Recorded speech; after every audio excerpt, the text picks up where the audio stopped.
দাও। অনুরোধ করা হচ্ছে কেন নির্বাচন কমিশন জবাব দাও। কারচুপি হচ্ছে কেন নির্বাচন কমিশন জবাব দাও। বিজেপি নির্বাচন ইভিএম মেশিনে কারচুপির অভিযোগে মহকুমা শাসকের কাছে চিঠি জমা দিল তৃণমূল কংগ্রেস। রাস্তায় নেমে প্রতিবাদ করলেন রাজ্যের মন্ত্রী স্বপন দেবনাথ। জানা যায় রবিবার বর্ধমান পূর্ব লোকসভা কেন্দ্রের পূর্বস্থলী দক্ষিণ বিধানসভা কেন্দ্রে ইভিএম মেশিনের কমিশনিং ছিল। সেই সময় দেখা যায় সমস্ত দল মিলিয়ে মোট প্রার্থীর সংখ্যা 7টি। নোটা ধরে সর্বসাকুল্যে 8টি বোতাম থাকার কথা, কিন্তু ইভিএম এ 9টি বোতাম দেখা যায়। এই বলে অভিযোগ করছে তৃণমূল কংগ্রেস নেতৃত্ব।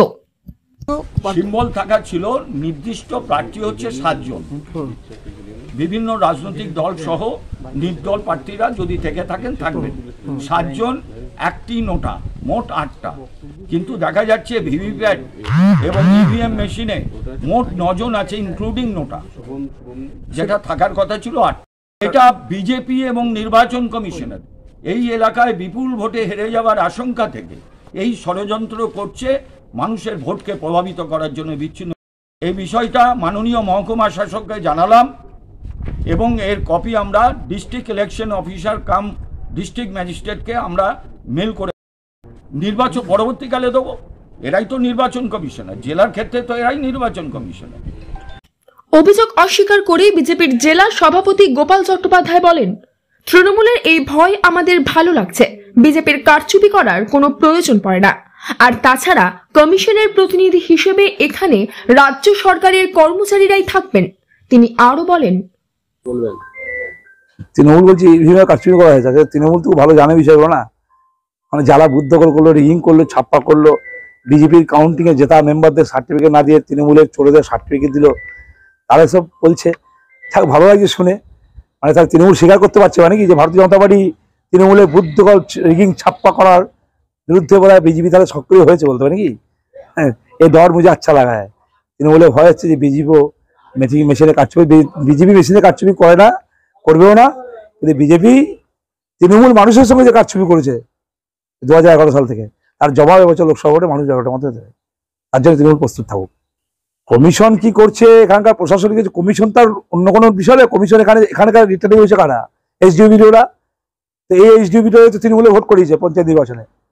এমন ভাব দেখা যায় কেন্দ্রীয় কমিশন কেন্দ্রীয় বেলায় নতুন করে কমিশন নিয়োগ করেছে। এখানে এসডিও, বিডিও, পুলিশ প্রশাসন, আমাদের মন্ত্রী এলাকায়, মন্ত্রী নিজের এলাকায় যেখানে বিজেপির ফ্ল্যাগ মারা আছে পোস্টে, সেগুলো খুলে দেওয়া হচ্ছে। আর ওই একে এমসিসি যেখানে তৃণমূলের ফ্ল্যাগ মারা পোস্টে, সরকারি পোস্টে, সেখানে খুলছে না। এসব কথা বলে লাভ নেই। আপনি যখন জেতার আগ্রহ, জিততে চান, বলছেন জিতবেন, তাহলে আবার কারচুপি রিগিং ছাপ্পা করছে কিসের জন্য? পঞ্চায়েত ভোট করাতে পারতেন। নির্লজ্জ কথা বলতে পারছে তৃণমূল। তৃণমূল হচ্ছে নির্লজ্জ দল, নির্লজ্জ কথা বলছে। এবছর নির্বাচনে মানুষের ভোটে বিজেপি জিতবে। যে দলের গোটা শিক্ষা দপ্তরটা জেলে চোরের দেয়, চুরির দেয়, যে রাজ্যের মুখ্যমন্ত্রী তার ভাইপোর বিরুদ্ধে মানুষ আঙুল তুলছে, যে রাজ্যের মুখ্যমন্ত্রী এত সততার প্রতি, আজকে তার দলের লোকেরাও সততার প্রতি লিখতে সাহস করে না, সেই দলের মুখে সব মানায় না। ভারতীয় জনতা পার্টি উইথ দ্য ডিফারেন্স। ভারতীয় জনতা পার্টি রিগিং ছাপ্পা কারচুপি রাজনীতি করে না। এসব করলে তৃণমূল কবি শুরু এখান থেকে উড়ে যায়। এই অভিযোগে কালনা মহকুমা শাসকের কাছে লিখিত অভিযোগ জমা করেছে পূর্বস্থলী 1 নম্বর ব্লক তৃণমূল কংগ্রেস নেতৃত্ব। রাস্তায় নেমে প্রতিবাদে সামিল হয়েছেন রাজ্যের মন্ত্রী Swapan Debnath. Bureau report, news network 7। Hallmark সোনার গহনা কেনার একমাত্র ঐতিহ্যশালী স্বর্ণ প্রতিষ্ঠান শ্রী ধীরেন্দ্রনাথ দত্ত গোল্ড প্রাইভেট লিমিটেডের শ্রী সুখেন দত্তের দোকান। ঠিকানা কাছারি রোড, চৌরাস্তা, টেলিফোন ময়দান, কাটোয়া, পূর্ব বর্ধমান। কাটোয়া শহরের অন্যতম প্রাচীন ব্যবসায়ী প্রতিষ্ঠান new Shri Gauranga tea store. প্রসিদ্ধ চা ব্যবসায়ী, খুচরো ও পাইকারি চায়ের এই প্রতিষ্ঠান শহরে প্রায় 80 বছর ধরে সুনামের সঙ্গে ব্যবসা করে চলেছে। ঠিকানা কাটোয়া স্টেশন বাজার, চৌরাস্তা।